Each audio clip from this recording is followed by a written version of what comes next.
What's up, everybody? It's Dr. Winters, and look at that stock market. Is it going up? Is it going down? Are we in war? Are we not in war? I don't know. But what I do know is you guys keep tagging me in crazy videos, dental videos every day of the week, because I'm the internet's dentist, and that's kind of what I do. Is I educate you on the craziest videos each week. So we might as well just go ahead and take this bad boy and go ahead and get into it. All right, what do we got? A man shaving. I don't know why that's.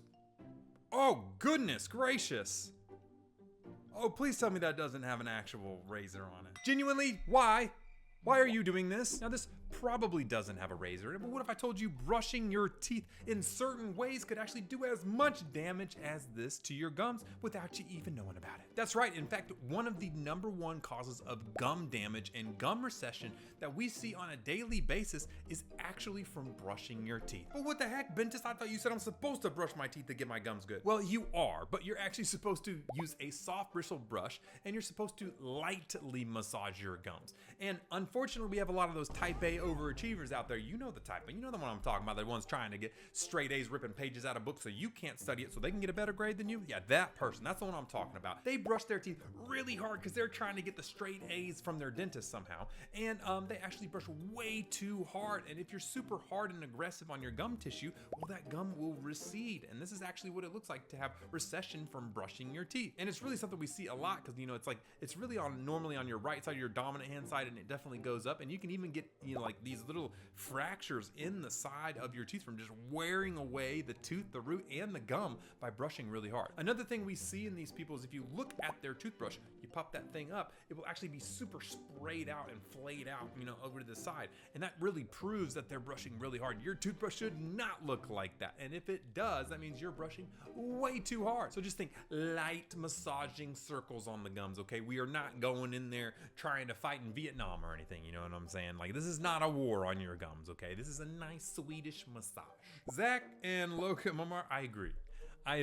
You know, that's actually, I think if you looked at my face, that's probably what my face probably looked like there when I was watching that. So yeah, I don't think there's anything further to really talk about here other than don't do this. Please, as a professional, don't do this. All right, what do we got here? Okay, we got an x-ray and oh my goodness gracious, that is a large wisdom tooth. Okay, so the first thing I do as an orthodontist is I count the molars here and I see 1, 2, 3 in capital letters repeating because that is a big old monster wisdom tooth. So what you're actually looking at here is more than likely tooth gemination, okay? Now this is where your tooth bud actually splits and then kind of forms this one massive tooth here, and you can actually tell it's got 1, 2, 3 different roots there, and so it's probably this splitting and combination of a tooth there together. You can have this other way, it's called concrescence, and that, I believe that's the term. It's been a long time since I've been in dental school, but that's where you have 2 legit teeth and they just happen to like kind of seal together. This is like 1 tooth split in 2 combined. It's like a Frankenstein tooth. You can also have fusion where 2 join together, but then they wouldn't have a second molar here. It'd be like the second and third molar became 1. In this case, I got 1, 2 wisdom teeth, and then those 2 wisdom teeth came together to form this monstrosity. Oh my gosh, Anonymous says, full of wisdom. Yes, you're full of something, all right. And Sophie says, is this 2 molars or 1 massive one? Well, it's 2 massive 1 molars. 2 molar massive 1. 2 ones massive molaring 1. Presence of Kevin says, that's not a wisdom tooth, that's the tooth of truth. All the wisdom is in that tooth. And Olivia says, I can see all the earrings that were left in. My doctor would never let us live in. And fun fact, actually, if you look back at the x-ray, you can see this kind of wavy ghost image here of this white stuff here in the front. That's actually a ghost image of the earring that you can see in the far left. And that's actually the reason why we have you take out earrings during x-rays, is so we don't get extra crap over that we can't really tell what's going on. Because you see, it's a lot harder to see what's going on with the wisdom tooth up top because of those earrings. So if you're a dental professional, take out those earrings so we can actually see your x-ray. Either way, pretty cool. All right, poked my tooth abscess with a needle in hopes it relieves some pressure because the swelling is kind of blocking the airway of my nose and now it's purple. Oh my gosh, okay, so I gotta pause it here. Oh my goodness gracious. Okay, so the reason why it's purple is because he probably, you know, damaged himself and started bleeding a little bit there. That's not good. He needs to go to an ER or a dental professional ASAP, because I will tell you one thing, if you're having abscesses, which is basically, so let me get out the tooth models here. Which one's best here? Okay, so you can see how these roots are all infected here. Well, if it gets infected, it goes down. I don't know if you can see down inside there, but there's these two little balls here. That's the infection starting to form what's called an abscess. And as that abscess spreads, it has nowhere to go. So it starts to make its way and that infection goes out elsewhere. Now, normally it can blow up the side of a cheek and blow up other things, but if it's up here in the nose area, that is dangerous. This is called the cavernous sinus area, okay? And basically, I mean, you can, like some people call it the triangle of death.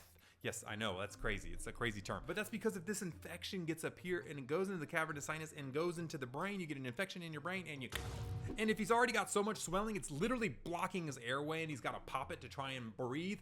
You need to go somewhere quick and get some antibiotics. And then what he's gonna need to do is he's gonna need to get a root canal in that tooth to get the infection stopped and get it out of there, and then some, antibiotics to actually get it. So he says, guys, am I cooked? Yes. And you'll be, if you don't get this fixed. So it's a really serious thing. And look at that. Someone says, the triangle of death is called that for a reason. Go to the doctor. Yes, please go to something. And then Love Leon says, dental care needs to be affordable and available for people. Yes. I totally agree, actually. I think it needs to get more affordable. We need to find a way to just solve oral disease completely. That's kind of my goal with something nice. That's kind of what we're doing. We're creating these new biotech ways of fighting, bacteria. It's really awesome. But there's going to be so many more technologies that come around our new technologies. And hopefully we really solve oral disease in 3 to 5 years. And then you never have to ever get a cavity ever again, because it's just caused by one simple bacteria, strep mutans. That's it. Ooh, and Thoughtful Wolf says something good here. It says, if you have no dental insurance, you can call a local dental school. They always need patients and it's often very low cost. Completely true. If you're in an area near a dental school, yes, go in and they can take care of you, especially if it's an emergency, and you can get it done at a pretty low cost, if not sometimes free if you have to. But this guy needs to get this checked ASAP. Does not need to be posting this stuff on TikTok. He needs to be going to an ER and getting some antibiotic stat and then going to see his dentist to get a root canal done. What's up, Ooh, little Yachty. Or What's up, Mr. Yachty? I just want to give an update on my teeth. An update on his teeth? They got done, about 4 procedures, and I want to show them off because they were pretty pretty. Let's see them. All right. Oh, snap. My God. Got these diamonds implanted, and then go. Dude, look at that go. Just showing y'all my teeth. Okay, Mr. Yachty, let's go ahead and give him a little comment here of what he got going on, because I got a bunch of people tagging me and said, did he ruin his teeth? Yada, yada, yada, whatever. Okay, now, so there's a couple things. If he had perfectly fine teeth and they shaved them down to put crowns on, yes, technically he did damage his teeth, okay? Not my favorite thing to do. But if he already had dental restoration somewhere back there and he was getting crowns replaced, I think gold is actually a really smart decision because it's a better restoration than a zirconia crown or things like that. It's just, we didn't use it for a long time. 1, because of cost, because gold can get expensive. And then 2, because, well, looks, a lot of people wanted the white teeth to have a smile. Now I feel like gold is starting to come back. People are starting to use gold crowns again because they, it's like a sign like, I got gold in my mouth. It's also, weirdly enough, an investment vehicle for you as the price of gold goes up. And so people asked also about the diamonds and stuff too. Now, that being said, that could cause some more damage to the tooth because you're gonna have to probably make that crown prep deeper, so you're gonna have to shave more of the tooth away to fit that diamond in there. So the crown prep is probably a little more aggressive, but really this is basically just a crown with an inlaid diamond in it. It's just a really expensive crown, you know what I'm saying? So what do I think of little Yachty's things? I think they look really good. I actually like them a little more than just a basic gold crown. Unfortunately, I do wish he probably wouldn't have ruined some of his teeth. He did say that he didn't like the removables anymore because they always fell out and he lost them and things like that. I get it. So going to a permanent crown, as long as he got it done by a dental professional that made sure the margins were sealed, everything was good, I think it looks really good. It achieves what he was trying to do. Do I wish he would have not ruined healthy teeth? Yes, of course. But if he was going to do it anyways, he chose the right material in gold, and I think they look pretty good. You know what I'm saying? He achieved what he was trying to achieve. Max says, what's up, Yachty, or Boat? Yeah, what do we call him? Little Boat? What's up, Mr. Boat? And he says, all he came to do was flex. Yeah, he did. I mean, he did kind of flex on us, though. Those diamonds were very large, and they were in every single tooth. Not to mention the cost of gold. Getting a gold crown right now, you must be making money. Shay said, but your teeth were perfect. Yeah, he did have really good teeth, dang. I didn't even realize that. But at least I'm glad to see him happy, and hopefully we find a way to regrow tooth structure in the future. I don't know. But until then, I guess he's gonna have to live with those for the rest of his life. Braces don't hurt. I'm going through. Let's see what you're going through. Oh my gosh, little tad. That's actually a really good way to look at the tads there and how they work. Yeah. Now, luckily for you guys, okay, let's go through this. Okay, so what you're gonna see, I'm gonna pause it here. You can see from the side that your bone, it really does kind of look like that. It's got like air pockets and everything else in there. Now, some, depending on what you are, you can have denser bone or softer bone. And so what we're doing is we're putting the tat in. So it's literally an implant sideways in between your teeth. Now, fun fact, this doesn't actually hurt. It just feels like pressure. And in fact, we don't even numb up the area usually. We actually want to know if it starts to hurt, because if it does, that means we put it in the wrong spot and we're actually hitting the tooth instead of in between the tooth, because it's supposed to go in between. See those spaces between the teeth roots? That's where it's actually supposed to go. It's supposed to go like between them. And if it goes onto the root, well then that's when we know, okay, you're gonna scream in pain and then we're knowing we did the wrong thing. And then if you keep going here, you can actually see how it's used. So it's a temporary anchorage device, and you can put a spring or a rubber band or whatever to help pull and close spaces or move things around. You can even help move things up, move things down, do everything that you can't do with just traditional braces. You need some unit. You basically use your skull as a pulling point. It's pretty wild. Either way, don't worry about it, because a majority of people do not get these with braces. Like 99% of people don't get these with braces. So don't worry about it like you're gonna be getting it, because you're probably not. Crimson says no, because pulling on my teeth with braces or something got that good pain. Oh, okay, you weird. You weird. Although I mean, I did the same thing when I had braces, even though there weren't. Like sometimes you just press on it and just feel the pain. You know, sometimes you just wanna feel something. I like those two comments right back to you. Tina says, they will do this. And then Sigma was like, they don't do this. Yes, they're right. They don't do this. Unless they do this, you know, for your specific things. Now, don't be worried. Like I said, if they do it, it's for a good reason. It's probably going to save you from having to get a jaw surgery. You're going to get a lot of good things done. So don't worry about it too much. It'll be just fine. Bro, oh my goodness gracious. The temporalis on that man. Bro, is he bald to show off his temporalis, or did his temporalis make him bald?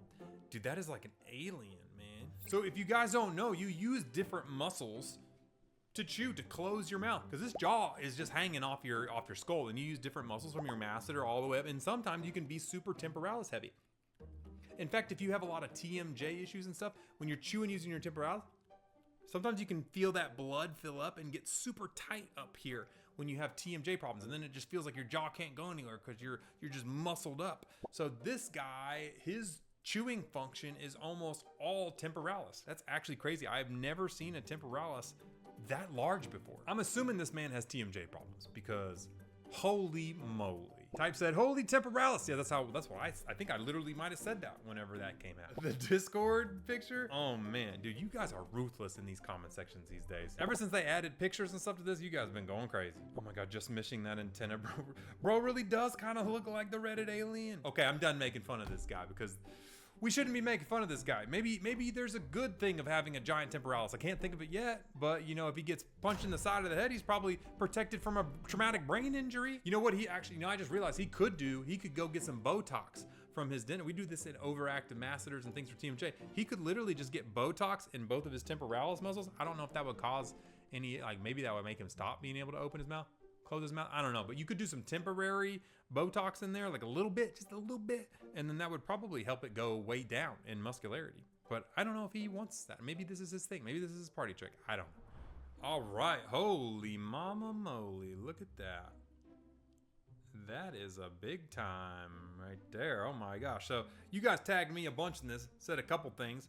First off was like, what is this man's gum brain doing hanging out in his mouth?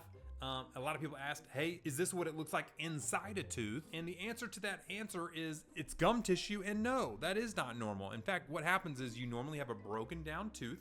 Like you can see there, that tooth is kind of broken out and decayed and like a shell of its former self. We actually see this a lot in baby tooth, because they kind of hollow out on the inside as well. And guess what? Gum tissue is like a living, growing being. It's like a weed, you know, where there's like inflammation, nastiness, the gums will actually grow into that area. That's why you see gum overgrowth in people who like get in braces and they don't brush their teeth and kind of gets nasty and the gum overgrows, stuff like that. So the gum will actually grow into areas that aren't cleaned very well. And so obviously there's a lot of decay, nastiness in this tooth. So basically that gum just grew up like a clam into its own new home. You know, like one of those like conches where they all like grow up into a new shell. It was like a sea conch. It was gums living in a tooth home. You know, they just grew up, got bigger, and so whenever they popped and broke off that tooth structure, which probably what happened, they broke off half the tooth, now you've got these little gum pods of where it formed on the inside of the tooth. And that's the same thing we see in the baby teeth. You'll actually pull the baby tooth off sometimes and there'll just be like a lump of gum tissue there. And then the mom is like, what is that tumor in my kid's mouth? And I have to reassure them, no, that's just gum tissue. It will go away. And it does. It actually kind of goes down. Now, sometimes if it's really nasty, you can just laser it and cut it off. But for the most part, it does tend to just kind of recede and go back on its own once you can clean it and get it out of there. Either way, really crazy looking. Now, I'm not gonna lie, I was looking through these comments and they're all in a different language, so I don't have anything for you on the comment side today. All I can say is to avoid this, brush, floss your teeth. You'll watch my videos, little subtle plug there, hit that follow button, and you probably won't have this happen to you. But if you are a kid or you're a mother and your kid does have a baby tooth and you're seeing this pink tooth form, it actually forms like a pink tooth. It looks like a pink tooth. That's just the gum tissue underneath and maybe a little bit of blood coming in there. You're gonna be just fine. But you know what you can do before you leave is hit that follow button, because I got to get to $10 million to get this little bracket off my teeth. It's been on there for a really long time. I really need to get it off. So please hit that subscribe button, tag me in some videos, and enjoy your day. And tell someone you love them too, because I think that's just a nice thing to do. Bye.